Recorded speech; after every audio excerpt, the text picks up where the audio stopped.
बिहार में प्रशांत किशोर की जैसे ही नाम होते हैं एक राजनीति की बड़े ही चर्चा होती है। प्रशांत किशोर ने एक जन स्वराज नाम का दल खड़ा किए, पार्टी खड़ा किए और उसको पूरे विधानसभा में, बिहार विधानसभा 243 सीटों पर चुनाव लड़ने का ऐलान कर दिए।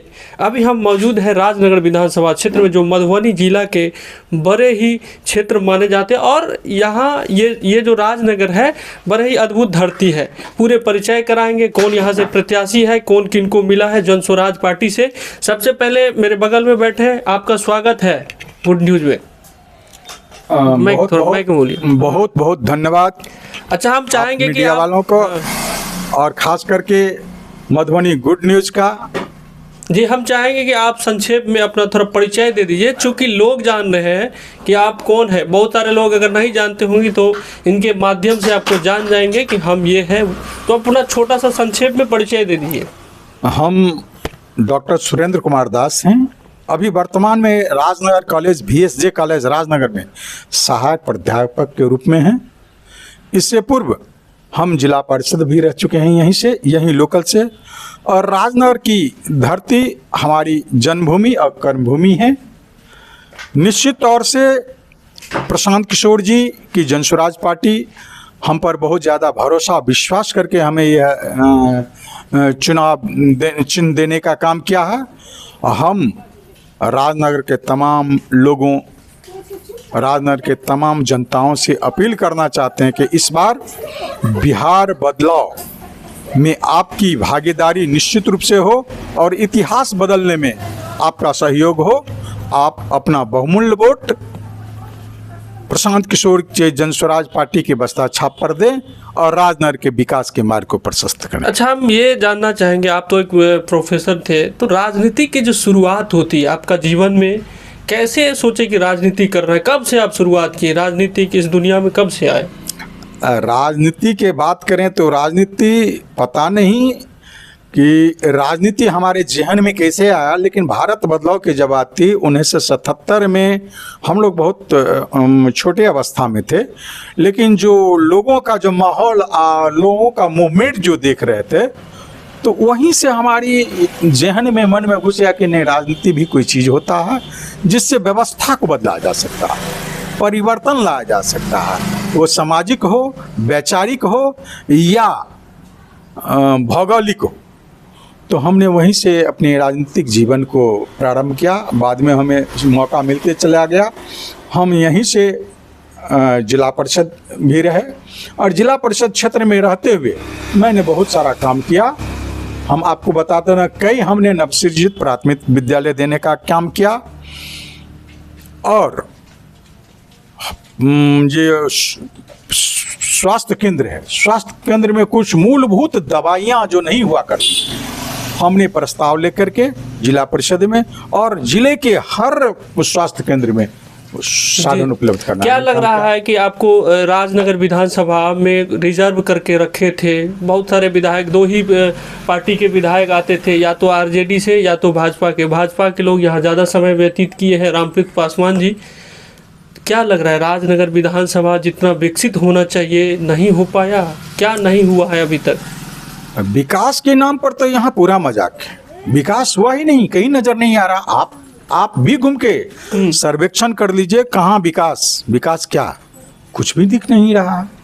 रही बात राजनगर की, राजनगर से ये विधानसभा सीट इसलिए जीता जाता था कि लोगों के जहन में एक माहौल बना दिया गया था कि भाई RJD आ जाएगा, मुस्लिम के डर से हिंदू मुस्लिम, ये जो है सो राजनीतिक शगुफा हुआ करता था। तीसरे विकल्प के रूप में कुछ नजर नहीं आ रहा था। अब 2025 में प्रशांत किशोर जी का जन स्वराज पार्टी तीसरे विकल्प के रूप में आ गया है। नौजवान, अकलियत के लोगों और बुद्धिजीवियों में बदलाव की लहर व्याप्त हो गया है। निश्चित तौर से राजनगर विधानसभा बदलाव की ओर जाएगा और जन स्वराज यह चुनाव जीते। आप जीतते हैं, विधायक बनते हैं, तो क्या लग रहा है राजनगर की जो जनता है विधानसभा की, सबसे पहला जो आपका काम होगा, वर्क होगा, कौन सा, आप शिक्षक भी हैं, तो क्या किस चीज़ पे पहले फोकस करना चाहिए, कौन काम होना चाहिए सबसे पहला काम? देखिए, शिक्षक हैं, निश्चित तौर से हमें शिक्षा से बहुत ज़्यादा प्रेम है और हम आपको बता देना चाहते हैं कि हमारे यहाँ जो मूलभूत सुविधा की कमी है वो है आवागमन। आवागमन जिला मुख्यालय लोगों का प्रिय होता है। जिला मुख्यालय से विधानसभा क्षेत्र अंधरा ठाड़ी तक जाने में काफ़ी समय लगता है। उस समय सीमा को हम निश्चित अवधि में कम करेंगे। 15 किलोमीटर घूम के लोग को जाना पड़ता है, बीच में नदी है, वहाँ एक आवश्यक सुविधा उपलब्ध कराएंगे ताकि इसकी दूरी को कम किया जा सके। और राजनगर विधानसभा की अंधरा ठाड़ी और राजनगर प्रखंड है, लोग की आवागमन और मिलजुल की सुविधा को जो है, देखिए आपने बहुत बड़ी बात बता दी है। गंगद्वार घाट एक है, वहाँ अगर पुल का निर्माण हो जाता है तो ये 2 प्रखंड की जो अलग अलग जो चल रही है थोड़ा कम भी हो जाएंगे, दूरी भी कम होगा, और अंधरा ठाड़ी से जो 2 पंचायत कट के इधर आ गए हैं, परेशानी होती है लोगों का, वो समस्या दूर होगा। हम ये कह रहे हैं कि प्रखंड में, किसी भी प्रखंड में चल जाइए, कहीं भी चले जाइए, भ्रष्टाचार नज़र आ रहा है। सबसे बड़ा आपको क्या नज़र आएगा? अफसरशाही नहीं है। ये चीज़ पहले कम नहीं होना चाहिए कि किसी भी, कहीं भी किसी कार्यालय जाए, बिना पैसे का काम नहीं होता है, लोग परेशान होते हैं। ये है कि नहीं सबसे बड़ा मुद्दा? देखिए, आप मीडिया के बंधु हैं, आप बारीकी को देखे हैं, पहचाने हैं। आखिर इसमें हमारी भूमिका क्या थी? हमारी यहाँ के जनप्रतिनिधि लोग थे तो उन्हें निश्चित रूप से समझना चाहिए कि राजनगर को शोषण और दोहन से बचाने के लिए ऐसे अराजक तत्व को, भ्रष्टाचारियों को यहाँ रहने नहीं देना चाहिए। उस पर निश्चित रूप से नियंत्रण होना चाहिए, क्योंकि कहीं ना कहीं शोषण हमारे आम आवाम को भी होता है। राजनगर विधानसभा क्षेत्र अंधरा ठाड़ी प्रखंड और राजनगर प्रखंड के आम जनों को ही भुगतना पड़ता है। रही एक समस्या, अभी हमारी मन को बात को आपने कह डाला कि गंगद्वार घाट बहुत महत्वपूर्ण घाट है। यदि वहाँ एक बढ़िया आवागमन से युक्त पुल की सुविधा हो जाएगा तो दूरी कम किया जा सकता है। हमारी वैचारिक व्यवस्था में भी बदलाव आ जाएंगे। लोग ये कहते हैं कि राजनगर यदि जाना है, मधुबनी जाना है, तो बहुत लंबी दूरी हमें तय करना पड़ता है, असुविधा भी है। मेरे आवास के सामने ये 52 बीघा का एक खेल का मैदान है, उसकी स्थिति बहुत ही दयनीय है। हम और जनसुराज यदि आएगी तो इस पर गहन चिंतन करेंगे हम लोग, और इसको हम सुव्यवस्थित और सुदृढ़ करने का काम करेंगे।